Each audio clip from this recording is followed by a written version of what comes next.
Good morning, everyone. Thank you very much for joining us. Welcome to our daily shir. And thanks again to Ryan Mordechai Meltz for making this video possible. We are entering a very special week. This week is the week of Rosh Chodesh, the beginning of the month. Monday and Tuesday, we are gonna celebrate basically the new month. Iyar. The meaning of Iyar is a month of refuah, of complete recovery. Ani Hashem Reifecha.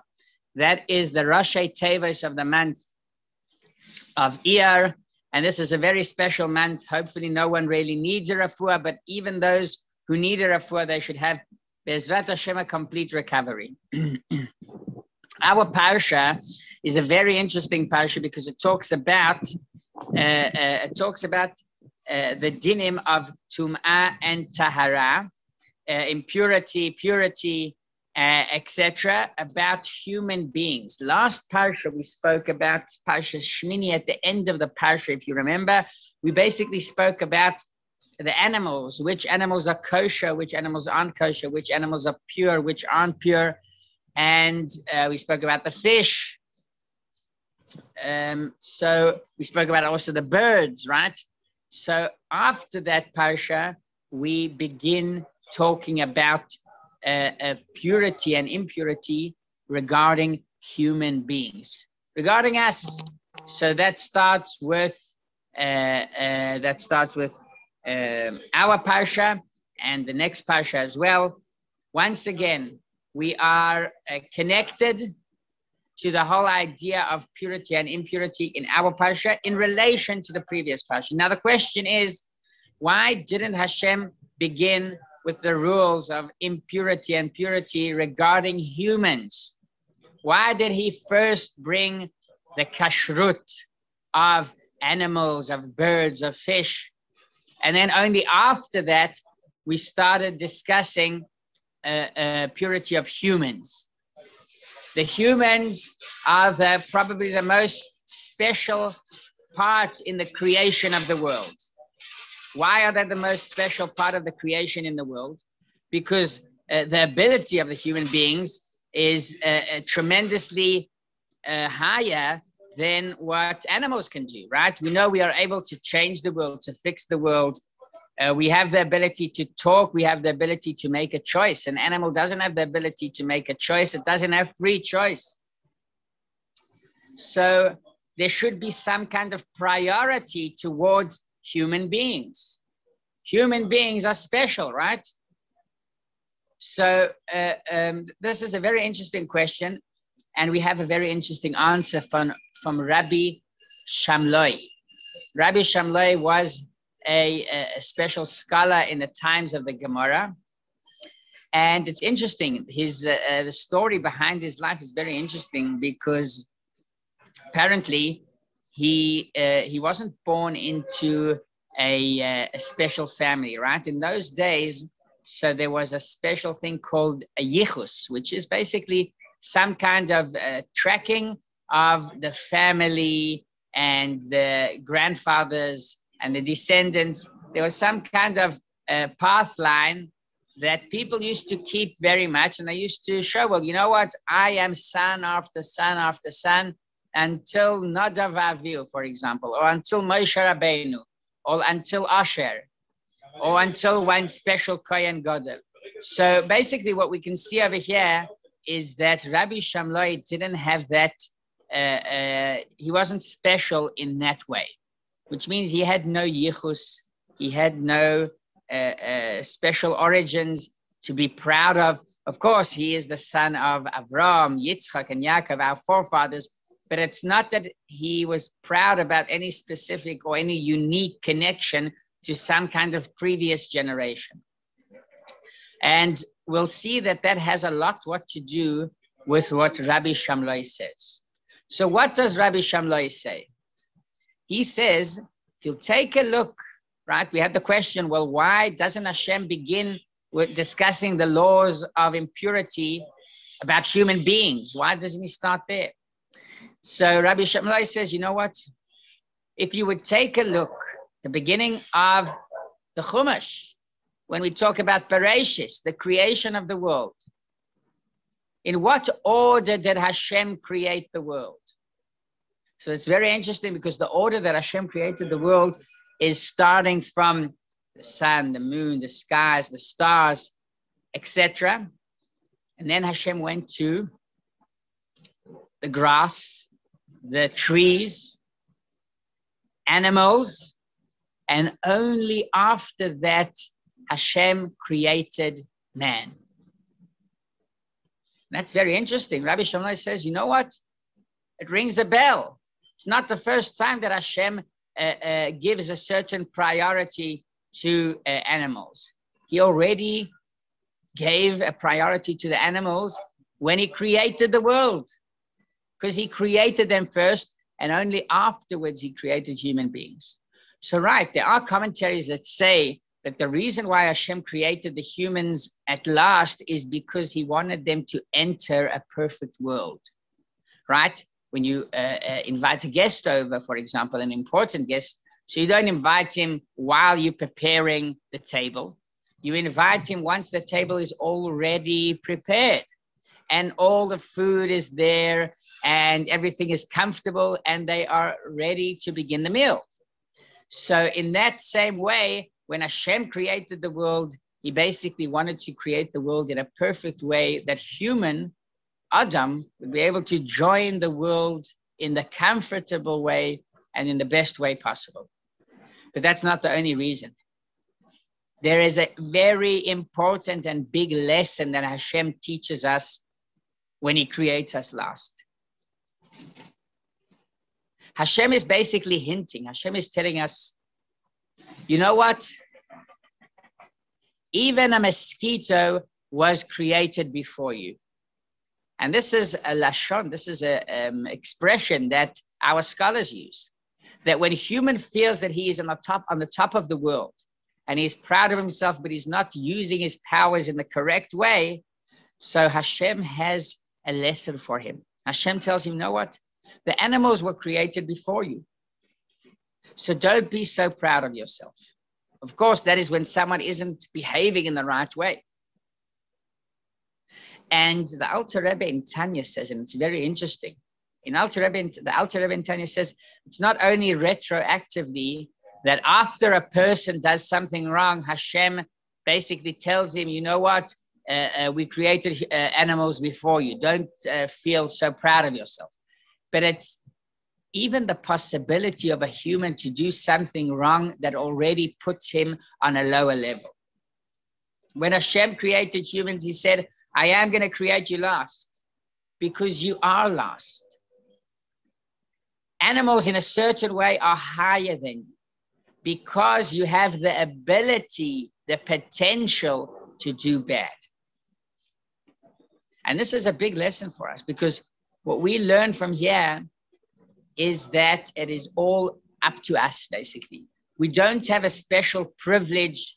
We don't have the right to feel like we are in some kind of position and that we have some kind of priority over others. We don't. In fact, we begin on a lower level. We start knowing that the animals were created before us. And Hashem says, you know what?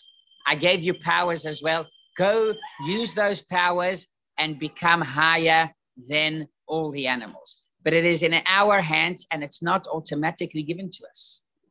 Am Yisrael has something very special that is called a neshama. It's given to us without choice, without work. We don't even need to work for it. We get a special gift. It starts when we are born and it enters our body when we turn bar mitzvah at the age of 13. At that point, it's basically Hashem is giving us the powers, but it's not enough. We know that humans, with all their greatness, they've done terrible things throughout history. And a week ago, we all remember that during Yom HaShoah. The fact that humans can be so cruel in a way that animals can't be as cruel.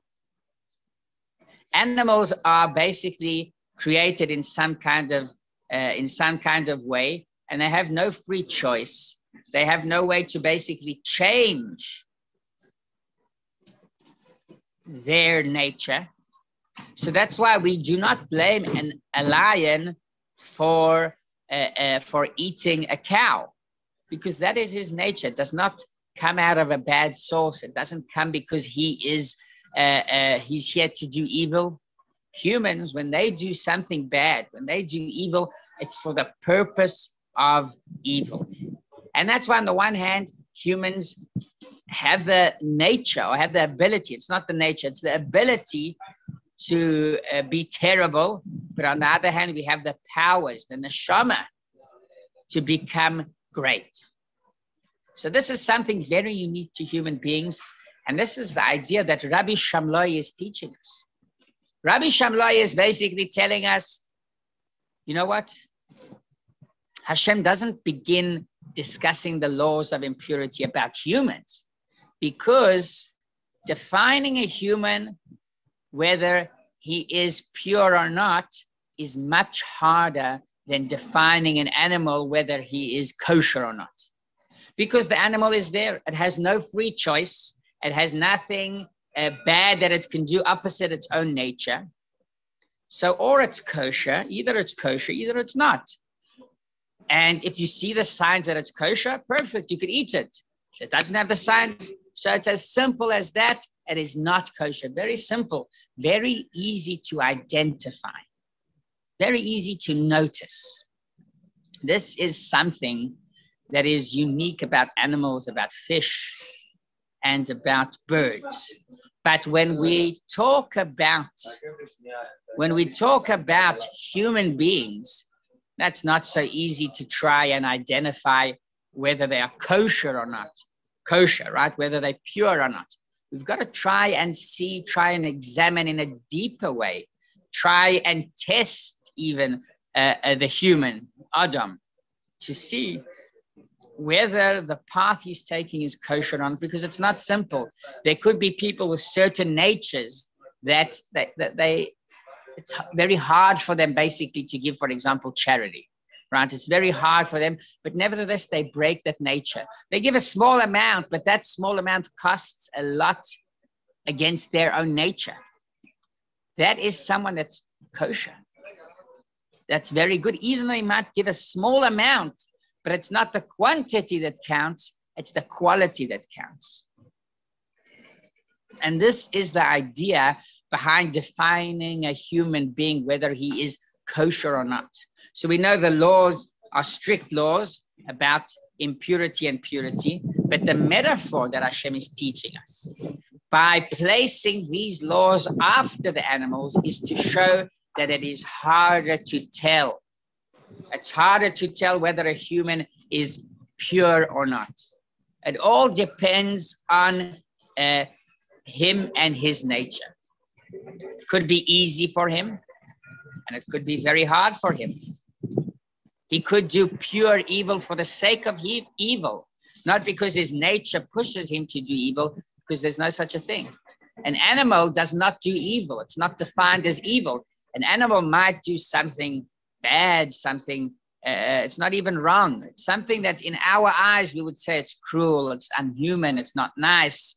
But that is his nature. We cannot blame him for that. When a human does something wrong, we can definitely blame him for that. And he is responsible because he has free choice. He knows what's right and what's wrong. So Rabbi Shamloi is teaching us, you know what? After the halachot that we spoke about purity of animals, the kashrut of animals, now is the time to define humans, whether they're kosher or not.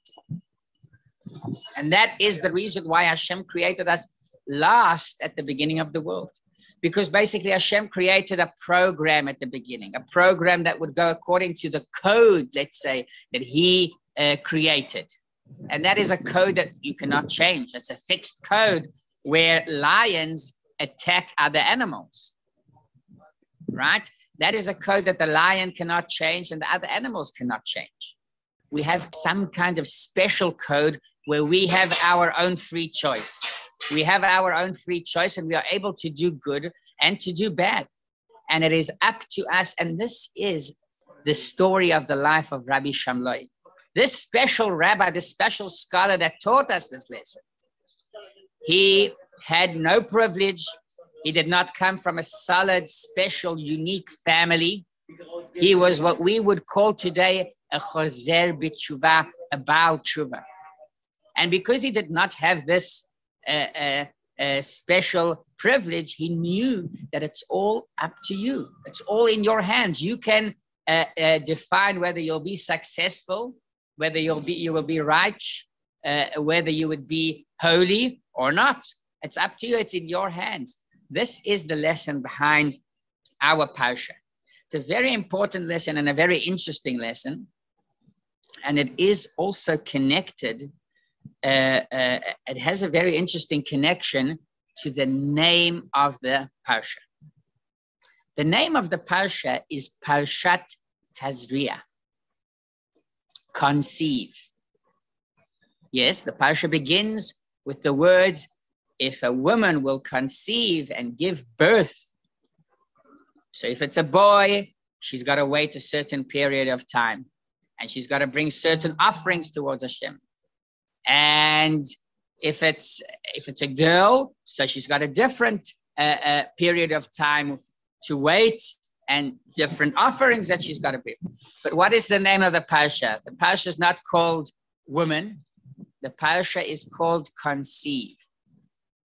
Why is it called conceived and not talk to the woman? That would be something a bit nicer to say. Parshas Isha. Why is it Parshas Tazria? So this is connected to hard work. Because let's go back again to Bereshis. What happens there in Parshas Bereshis? Hashem created Adam. Hashem created Eve. And Hashem told them one thing. You can eat from whatever part of the garden you want, but don't touch Etz Hadat, the tree of knowledge. Leave that out. Leave out the tree of knowledge. And Adam listened to Eve, who listened to the snake, and they could not listen to Hashem. They did something opposite what Hashem commanded. They ate from that tree. What was the punishment?